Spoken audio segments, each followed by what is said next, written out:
வந்து சில்லி பன்னீர் செய்ய போகிறோம். இதுக்கு வந்து இந்த பன்னீர் எடுத்துக்கோங்க. இது 200 grams பன்னீர். இதில் வந்து பன்னீரை வந்து நடுவில் ஒரு கட் பண்ணிக்கோங்க. நான் வந்து கொஞ்சம் 800 கிராம் பன்னீர் பண்ணுறேன். நீங்கள் அது அளவெல்லாம் அதுக்கேற்ற மாதிரி நீங்கள் போட்டுக்கோங்க. இது 200 grams இது. இப்போ இதை வந்து தோசைக்கல்லில் போட்டு ஃப்ரை பண்ணிக்கணும். எப்படின்னாக்கா நான் வந்து வெண்ணெய் போட்டு வச்சுருக்கேன், உருக்கியிருக்கேன். இப்போ இதில் இந்த பன்னீரை போட்டு ஃப்ரை பண்ணணும். இந்த பக்கமும் கொஞ்சோண்டு வெண்ணெய் இருந்தால் போதும், ரொம்ப வேண்டாம்.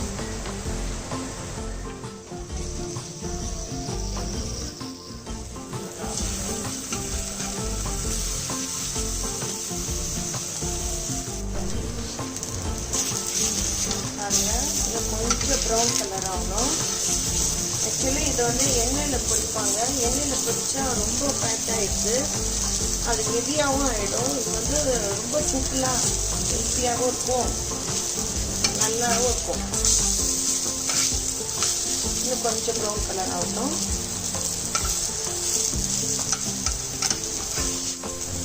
அவ்வளோதான். இப்போ வந்து இதை எடுத்துட்டு கட் பண்ணணும்.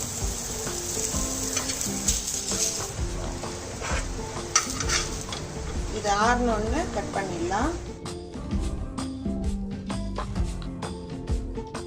இப்போ கட் பண்ணிடலாம்.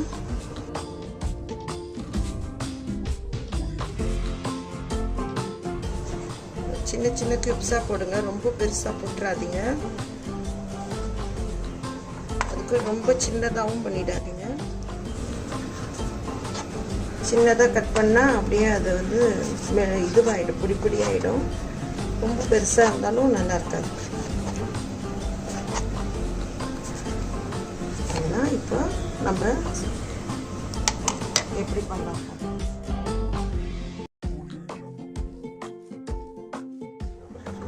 ஸ்டவ் ஆன் பண்ணிக்கலாம்.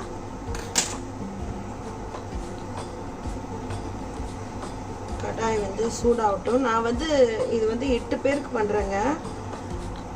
நான் 4 பேக்கெட் எடுத்திருக்கேன். நீங்கள் வந்து இதில் நீங்கள் ஒரு பேக்கெட் எடுத்துக்கிறீங்கன்னா அதுக்கேற்ற மாதிரி மசாலா சாமான் போட்டுக்கோங்க. கடாய் சூடாயிடுச்சு. நான் வந்து ஒரு 2 குழிக்கரண்டி எண்ணெய் ஊற்றுறேன்.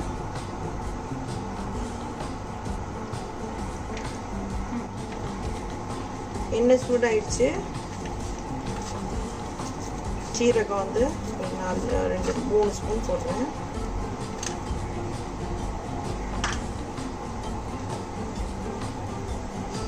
சீரகம் பொரிஞ்சோடனே ஜிஞ்சர் கார்லிக் பேஸ்ட்டு, இது வந்து நான் 4 ஸ்பூன் போடுறேன்.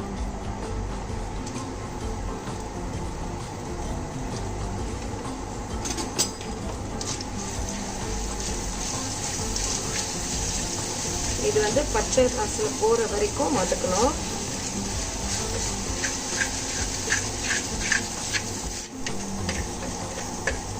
இப்போ வந்து இஞ்சி பூண்டு நல்லா வதங்கிடுச்சு, பச்சை வாசனை எல்லாம் போயிடுச்சு. இப்போ வந்து பச்சை மிளகாய் சேர்த்துக்கலாம். நான் வந்து ஒரு 12 பச்சை மிளகாய் எடுத்திருக்கேன். உங்களுக்கு காரம் குறைவா வேணும்னா நீங்கள் குறைச்சிக்கலாம், அது உங்கள் விருப்பம் தான். பச்சை மிளகாய் போட்டு கொஞ்சம் வதங்கணும் லைட்டாக. அதுக்கப்புறம் இது வந்து க்ரீன் சில்லி சாஸ்.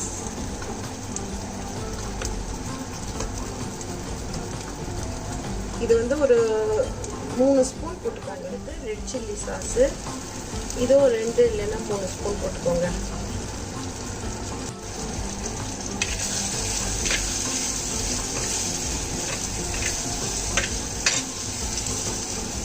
இப்போ வந்து இது சாஸு. இதுவும் அதே மாதிரி 2 இல்லைன்னா 3 ஸ்பூன்.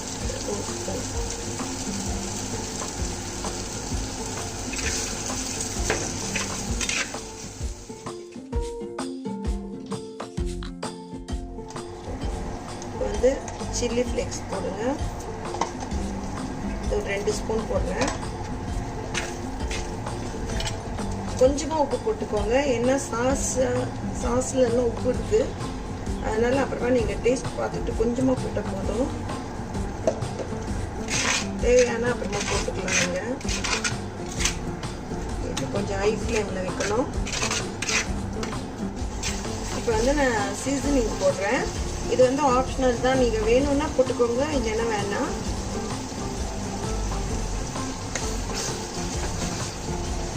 கொஞ்சமாக போட்டுக்கோங்க. இது போடலையானாலும் நல்ல ருசியாக தான் இருக்கும். இது இன்னும் கொஞ்சம் ஃப்ளேவர் கொடுக்கும் போட்டிங்கன்னா.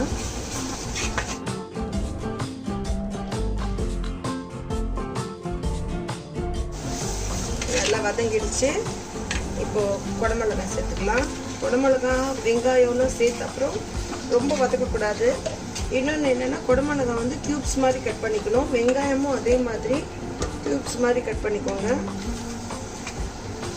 இது ரொம்ப வதங்கக்கூடாது, லைட்டாக தான் வதங்கணும். போதுங்க இது. இப்போது வெங்காயம் சேர்த்துடலாம்.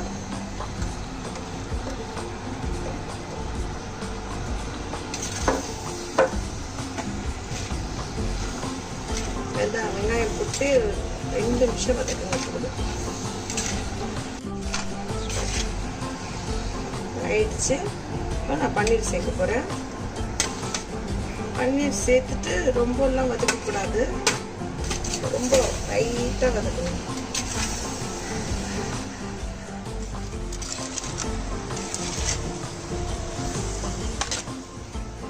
அவ்வளோதான், முடிஞ்சிருச்சு. ஓவர். இது வந்து சப்பாத்திக்கு வந்து ரொம்ப நல்லா இருக்குங்க. சப்பாத்தி பரோட்டா நல்லாயிருக்கும். நீங்கள் வந்து ரோல் மாதிரி கூட பண்ணி சாப்பிட்லாம். சப்பாத்திக்கு நடுவில் வச்சு கொஞ்சம் மயோனீஸ் போட்டுட்டு அப்படி கூட செஞ்சு சாப்பிட்லாம். ரோல் பண்ணி சாப்பிட்லாம், ரொம்ப நல்லாயிருக்கும். பசங்களுக்கு வந்து ஸ்கூலுக்கு இது வந்து லஞ்சாக கொடுத்து அனுப்பலாம். ரோல் பண்ணி மயோனீஸ் போட்டு மூடி கொடுத்துட்டிங்கன்னா சாஃப்டாக ரொம்ப நல்லாயிருக்கும் சாப்பிடும்போது. ப்ரெட் டோஸ்ட் பண்ணிவிட்டு அதில் கூட நீங்கள் இதை தொட்டு சாப்பிட்லாம்.